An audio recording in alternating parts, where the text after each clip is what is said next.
Hi folks, I'm Chris Shepherd and this is the last in my series of videos comparing the Canon 5DS with the Olympus EM1 Mark II and my experiences of them. What I'm going to do today is just going to detail my final pros and cons of each system, or comparing the two systems to each other, and then my final conclusions.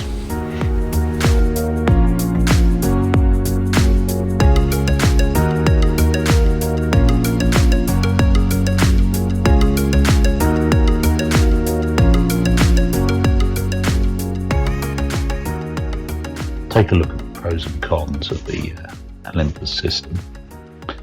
So the big one for me is lightweight. The weight of the thing is absolutely amazing. I do a lot of talks to camera clubs, and everybody I meet there has switched from Canon to Olympus or Canon to Fuji even, and there's quite a lot of them tell me that they absolutely love it just because of the lack of weight they have to carry, and they can get exactly the results they want. They've got the control they want, but they don't have to lug great big bags full of equipment about. So that's a massive pro, and certainly is one for me, because when you lift up a camera bag and you think, oh, it's too heavy, I'll leave it behind, that's when you miss the pictures. So you know, if you haven't got a camera with you, you're not going to get the pictures you want. It's got so many advanced features on it: pro capture mode, focus stacking, stuff like that. In my videos I've barely touched all the features of it because I didn't want to get weighed down with all the new Wizzy features. I just wanted to see if it did what I wanted. If it did what I wanted, then I could start looking at the other Wizzy features and stuff like that.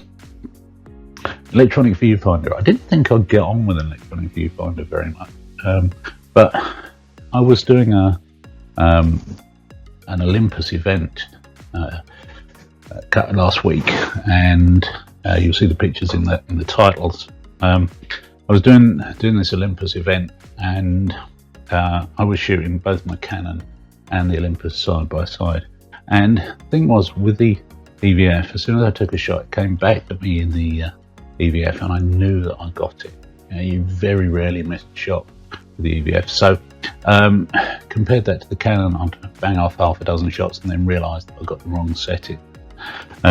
So, you know, or knocked a dial or something like that. So I was really impressed with the EVF, and it certainly made a lot of difference to me shooting. The whole thing is highly configurable. So many settings, so many things you can change. Just to get it out exactly how you want. You can change the way the dials work, you can change what the buttons do. You know, if you want it to work in a certain way, it can do it, but I don't know how much of that I'll actually be doing, because I figure they've put buttons in a certain place for a reason, so you have to work out how to use them first before you decide where you're going to move them to. And for me, the articulated screen on the back, being able to shoot off the screen, is really advantageous. Certainly 2 weeks ago I bust my knee, and I couldn't kneel down for some shots, and I really missed having a screen I could shoot off then, because going back to the Olympus, opening the screen on the back and just flipping it down, and I can hold it down really low, no effort at all, and yeah, it just adds an extra flexibility to the camera. So I really like the articulated screen, and it's certainly a winner for me. Disadvantages of the Olympus. Well, back to the EVF. There's a couple of sort of gotchas with it. Is when you start up, there's a bit of a lag, and it's only a second or something like that. Just if you just want to, you know, see a deer or something like that, you want to get a shot of it, you switch the camera on, and there's a second delay, and maybe you've lost the shot. So I guess I could just leave the camera on all the time, but that would be a problem in use. And I find the colours through the EVF are a bit strange. Maybe that's configurable. I'll have to have a dig through the monitor, but it does seem every time I do it they're too oversaturated and a little bit off-putting, but maybe I'll get used to that. Another big disadvantage, I think, for anybody is the sheer complexity of the thing. So many options, so many features. When I talk to other Olympus users, talk about it, and they're like, yeah, I didn't know it did that, or I've just discovered it did this, or I just discovered it did that. And there's so much on there. You really need to spend a long time working on it to get used to all the different buttons. And to me, the menu system, you've got the super menu, but the complexity is sort of from a camera manufacturer's point of view. So it's got all these menus that you can drill down on. And I think if they looked at it again with a more sort of app view, made it look and run more like a smartphone, you could get some of that complexity reduced. So as you know, you switch into, I don't know, HDR mode, and it gives you all the options for HDR in one place. That's just my way of thinking, rather than having to work all the way down the menu.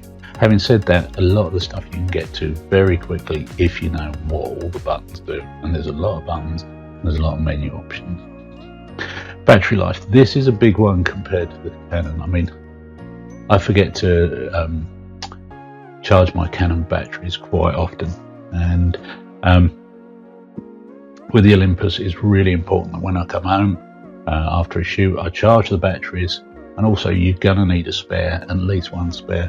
Certainly shooting all day with it, if you're doing a lot of shooting with it, a lot of chipping, it will go through one battery quite easily, sort of by about, if you started it after about 4 or 5 hours solid use.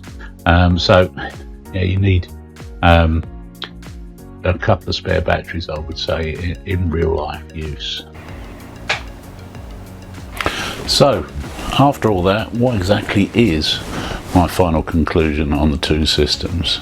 Well, Canon just are excellent cameras, but to me, the big advantages of the Olympus system, the weight and the sheer number of features that you get on the cameras, really sold it to me in the end. Having used the Olympus for a couple of months and then gone back to the Canon for a couple of months, there were things I missed, and picking up the camera bag and the weight of it, I just thought to myself, oh, this is too much, you know. And I just wanted a lighter system, something I could just, you know, throw in a coat pocket, go anywhere, do anything I wanted with. And so, in conclusion, I've actually bought the Olympus system.